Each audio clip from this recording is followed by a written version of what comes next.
Praise the lord. మన ప్రభువును మన రక్షకుడైన యేసుక్రీస్తు నామం పేరట ఈ సమయంలో దేవుని వాక్యాన్ని వింటూ వీక్షిస్తున్న మీకు నా హృదయపూర్వకమైన వందనాలు తెలియచేస్తున్నాను. మీ అమూల్యమైన సమయాన్ని కేటాయించి ఈ వీడియోను చూస్తున్నందుకు మరొకసారి నా వందనాలు తెలియచేస్తున్నాను. ఈ సమయంలో ప్రియ దేవుని బిడ్డ, యేసుక్రీస్తు ప్రభువారిని ఎందుకు యూదులైన వారు సిలువలో చంపాలనుకున్నారు అనే విషయాన్ని మనం తెలుసుకోబోతున్నాం.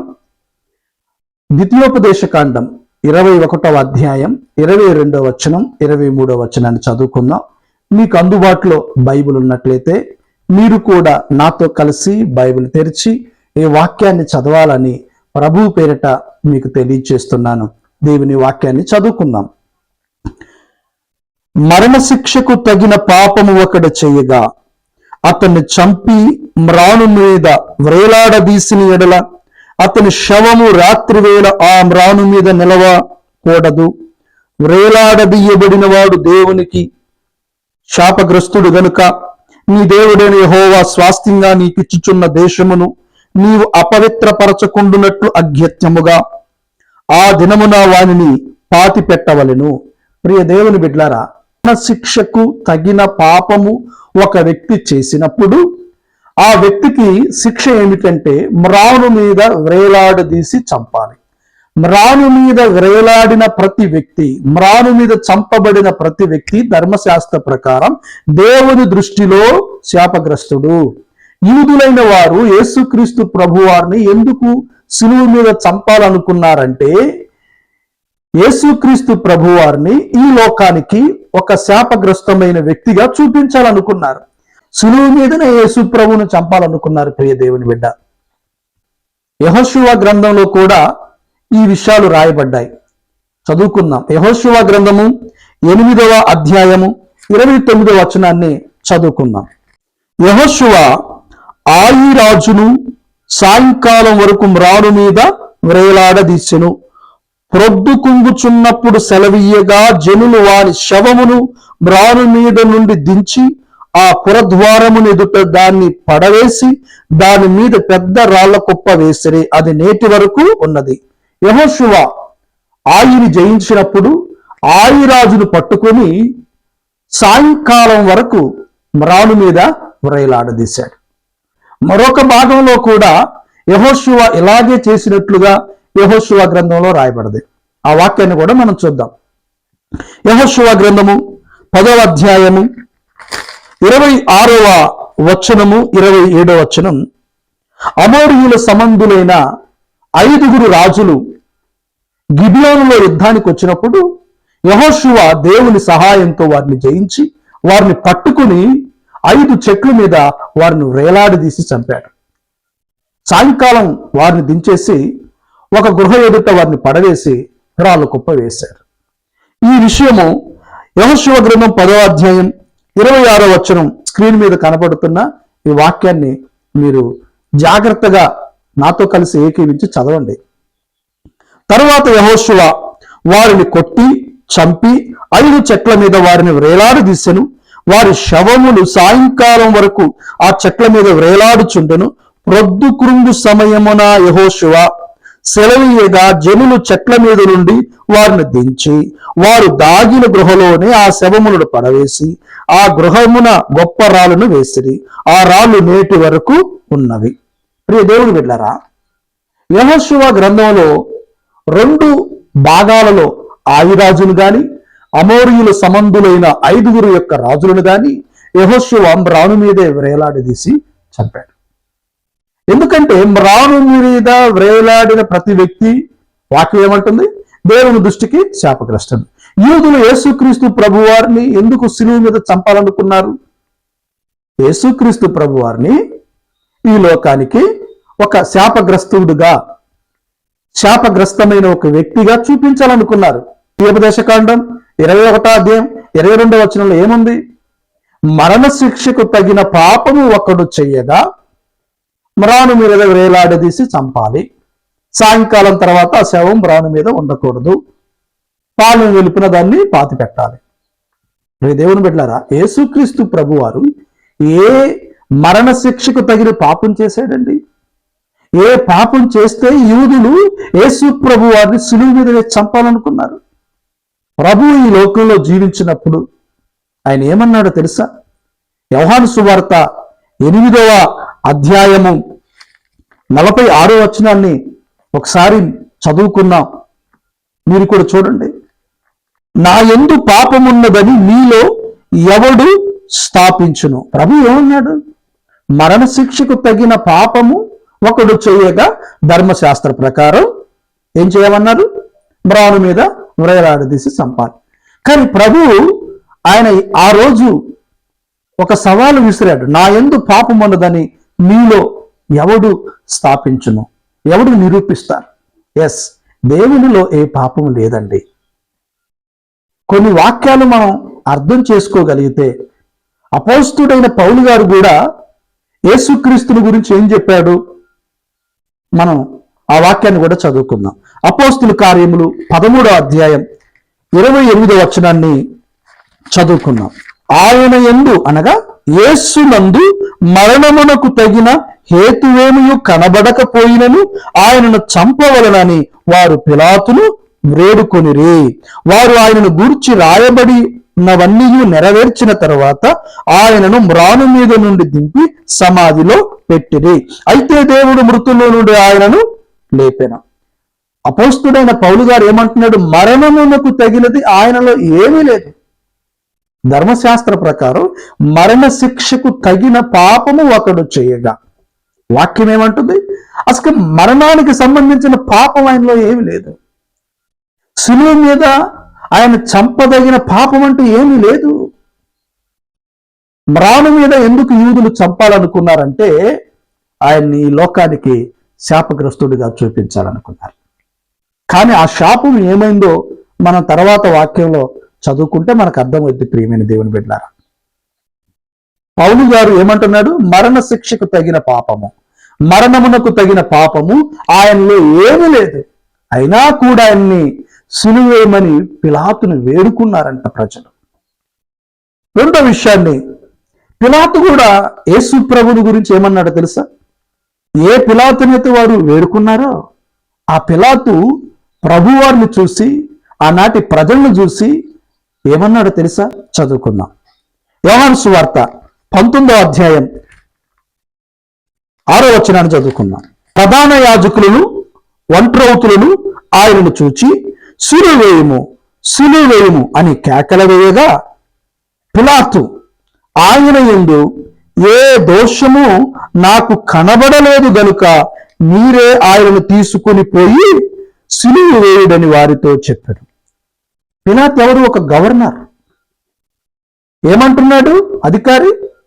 యేసునందు అనగా మనం సేవిస్తున్న ప్రభునందు ఏ దోషము నాకు కనబడలేదు.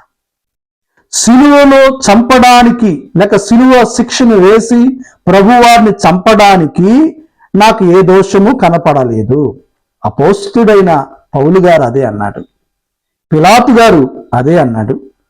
అపోస్తుడైన పేతురు గారు కూడా ఏమన్నాడో మనం మరొక వాక్యాన్ని చదువుదాం.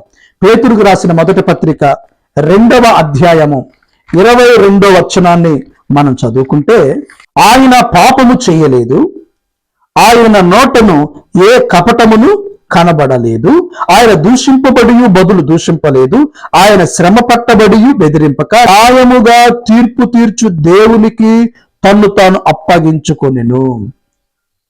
అపోస్తులుడైన పేతురు గారు యేసుక్రీస్తుతో 3.5 సంవత్సరాలు ఆయనతో నడిచిన, ఆయనతో జీవించిన పేతురు గారు ఏమని సాక్ష్యం ఇస్తున్నారు?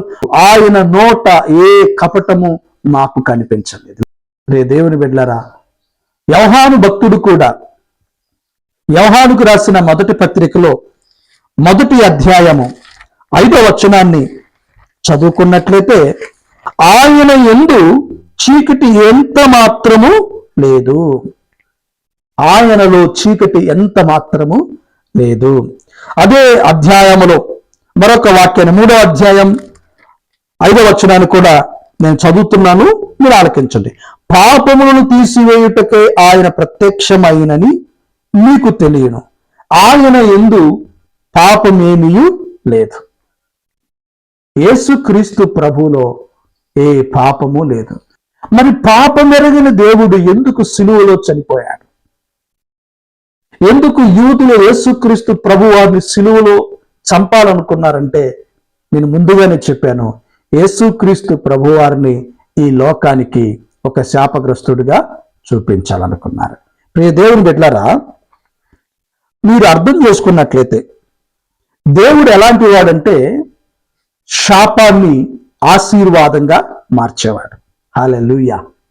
మీరు నేను సేవిస్తున్న దేవుడు, ఏ దేవుని బిడ్డ ఎలాంటి వాడు? మన దేవుడు శాపాన్ని ఆశీర్వాదంగా మార్చేవాడు.